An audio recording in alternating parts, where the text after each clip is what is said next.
Hello बच्चों, let's read the question and the question says that block A of mass m and block b of mass 2m are placed on a fixed triangular wedge by means of a massless extensible string and frictionless pulley as shown in the figure. The wedge is inclined at 45 degree to the horizontal on both sides. The coefficient of friction between block A and wedge is 2/3, and that between block B and the wedge is 1/3. If the blocks A and B are released from rest, find the acceleration of A, the tension in the string, the magnitude and direction of force of friction acting on it.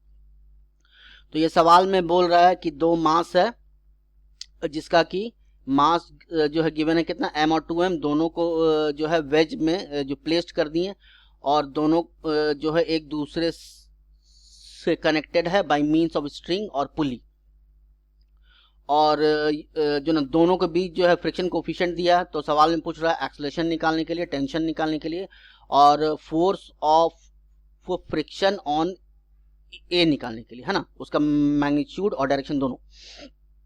तो ये सवाल में जो की concept लगेगा, की concept वो है Newton second law of motion.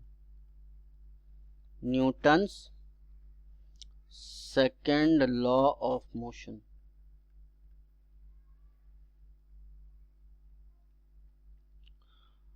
तो ये सवाल को सॉल्व करने के लिए सबसे पहले इसका फ्री बॉडी डायग्राम बनाते हैं।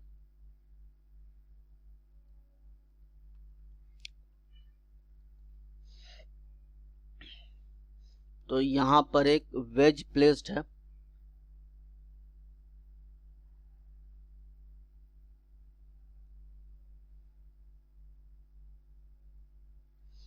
ये एंगल गिवन है 45 डिग्री, ये भी एंगल गिवन है 45 डिग्री। यहां पर जो मास प्लेस्ड है उसका मास गिवन है m। तो इसमें सबसे पहले वेट लगेगा नीचे की तरफ mg। अगर ये एंगल 45 है, ये भी एंगल 45 डिग्री हो जाएगा, तो इसको दो कंपोनेंट में ब्रेक करे वेट को, तो ये हो जाएगा mg cos 45 डिग्री, इधर हो जाएगा mg sin 45 degree.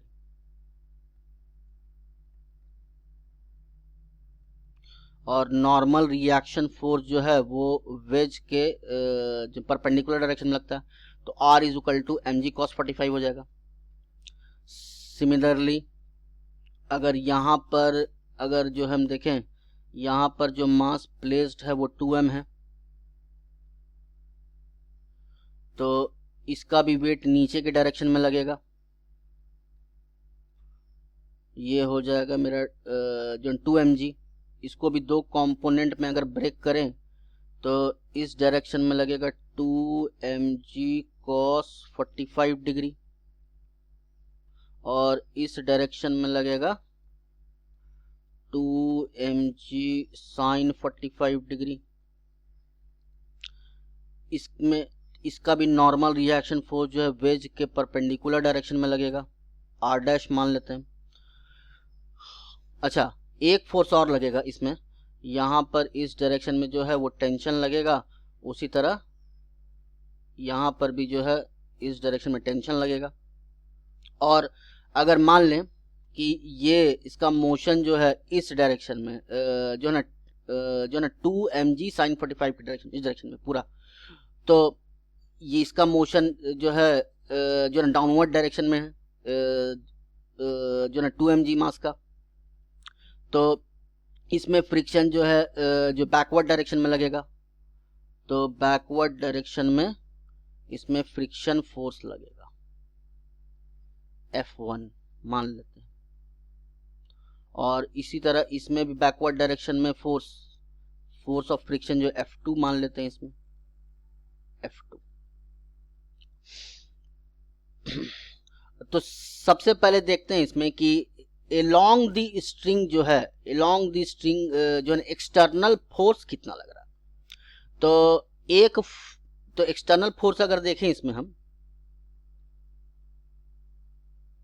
External force अगर देखें जो ना नेट एक्सटर्नल फोर्स जो है वो कितना लग रहा है, तो यहां पर दिख रहा है कि 2 mg साइन 45 डिग्री इस डायरेक्शन में लग रहा है और mg साइन 45 जो है वो इस डायरेक्शन में लग रहा है। ठीक है, तो जो net external force along the string वो हो जाएगा कितना, वो हो जाएगा net external force along the string,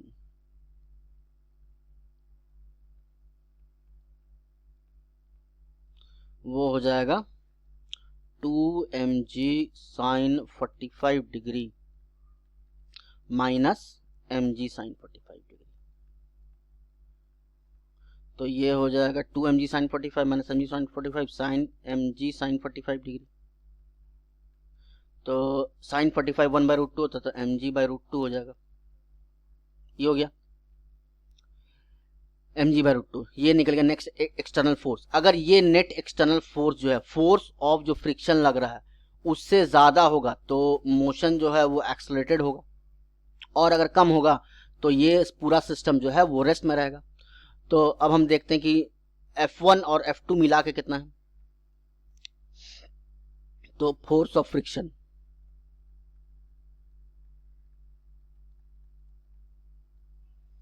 acting on the masses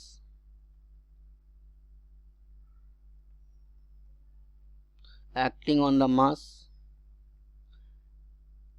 m and 2m, तो दोनों मिला के फोर्स अगर देखें तो वो हो जाएगा F1 प्लस F2। तो F1 जो है वो जो ना 2 mg मास में लग रहा था, फ्रिक्शन का वैल्यू होता म्यू टाइम्स r, तो उसमें नॉर्मल रिएक्शन फोर r' लिए थे और F2 में नॉर्मल रिएक्शन फोर्स जो है वो r लिए थे। ये हो गया μ1, इसको μ2 बोल देते हैं क्योंकि जो कोफिशिएंट ऑफ फ्रिक्शन जो है वो अलग अलग दिया है। तो F1 में यानी कि जो मास जो 2m है उसमें कोफिशिएंट ऑफ फ्रिक्शन दिया है 1/3 और ब्लॉक ए में जो कोफिशिएंट ऑफ फ्रिक्शन कितना है 2/3, यानी μ1 जो दिया है 1/3 है, r का वैल्यू हो जाएगा 2 mg cos 45 डिग्री,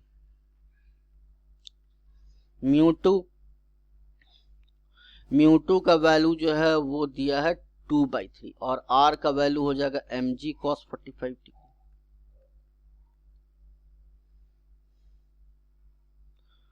तो सॉल्व अगर करें इसको तो हो जाएगा 2 mg cos 45 2 mg cos 45 है ना,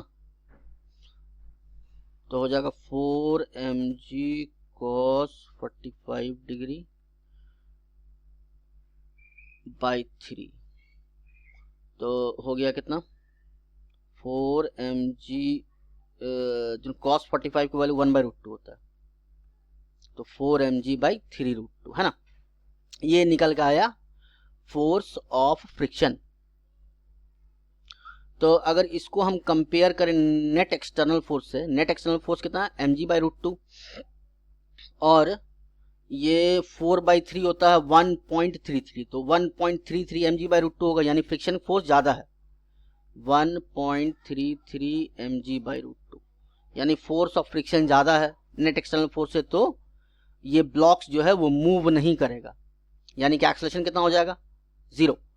तो इसका फर्स्ट पार्ट का जो आंसर होगा एक्सेलरेशन a बराबर 0 आएगा। ठीक है, दूसरा पार्ट में बोल रहा है कि टेंशन निकालने के लिए, तो सेकंड पार्ट सॉल्व करने के लिए हम फोर्स को देखते हैं, जो मास जो है वो 2m में, तो ये मास जो है वो रेस्ट में है, यानी कि नेट एक्सटर्नल फोर्स इसमें 0 होना चाहिए, यानी कि F1 plus T is equal to कितना होना चाहिए 2 mg साइन 45 डिग्री। तो F1 plus T is equal to 2mg sin 45 degree होना चाहिए। तो F1 का वैल्यू हो जाएगा म्यू टाइम्स R डैश, है ना। तो म्यू का वैल्यू गिवन था इसमें 1/3, R का वैल्यू हो जाएगा 2mg cos 45 डिग्री प्लस हो गया tension is equal to 2mg sin 45 degree. ठीक है, यानी कि ये पूरा उस पर ले जाएं तो उधर हो जाएगा, क्या होगा 2mg sin 45 degree minus 2mg cos 45 degree by 3, ये हो जाएगा। तो इसको अगर सॉल्व करेंगे तो टेंशन का वैल्यू हो जाएगा, यहाँ साइन 45 1/√2 होता है, तो 2mg/√2 माइनस cos 45 का वैल्यू 1/√2 होता है, तो 2mg होल डिवाइडेड बाई 3√2। ठीक है, तो सॉल्व अगर करेंगे तो ये 3 यहाँ मल्टीप्लाई होगा, 3 2 6 mg माइनस हो जाएगा 2mg यानी 4mg/3√2। तो t का वैल्यू आ जाएगा 4mg/3√2। ठीक है, ये निकल गया टेंशन। अब बोल रहा है फोर्स ऑफ फ्रिक्शन का वैल्यू निकालने, फोर्स ऑफ फ्रिक्शन का वैल्यू निकालने जो मास ए पर। तो मास ए में अगर हम देखें, ये है मेरा मास ए, तो mg sin 45 नीचे लग रहा है, फोर्स ऑफ फ्रिक्शन F2 भी नीचे के डायरेक्शन में लग रहा है, टेंशन ऊपर लग रहा है, और टेंशन का वैल्यू अभी जो है अभी हम निकाल चुके हैं। तो ये ब्लॉक भी रेस्ट में है, तो नेट एक्सटर्नल फोर्स 0 होना चाहिए। तो टेंशन इज इक्वल टू क्या होना चाहिए, mg sin 45 प्लस F2। तो सी पार्ट बनाए, तो टेंशन इज इक्वल टू होना चाहिए mg sin 45 degree plus F2। तो टेंशन का वैल्यू निकालें 4mg/3√2, साइन 45 का वैल्यू 1/√2 प्लस F2। तो F2 का वैल्यू सॉल्व करेंगे तो हो जाएगा कितना, 4mg/3√2 माइनस mg/√2, ये हो गया।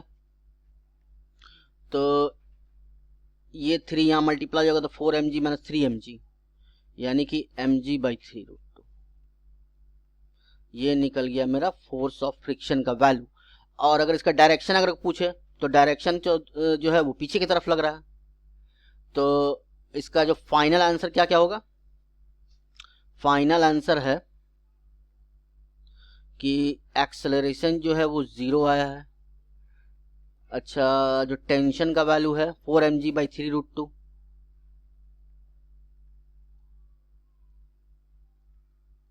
और फ्रिक्शन का वैल्यू ब्लॉक ए पर F2 is equal to mg/3√2।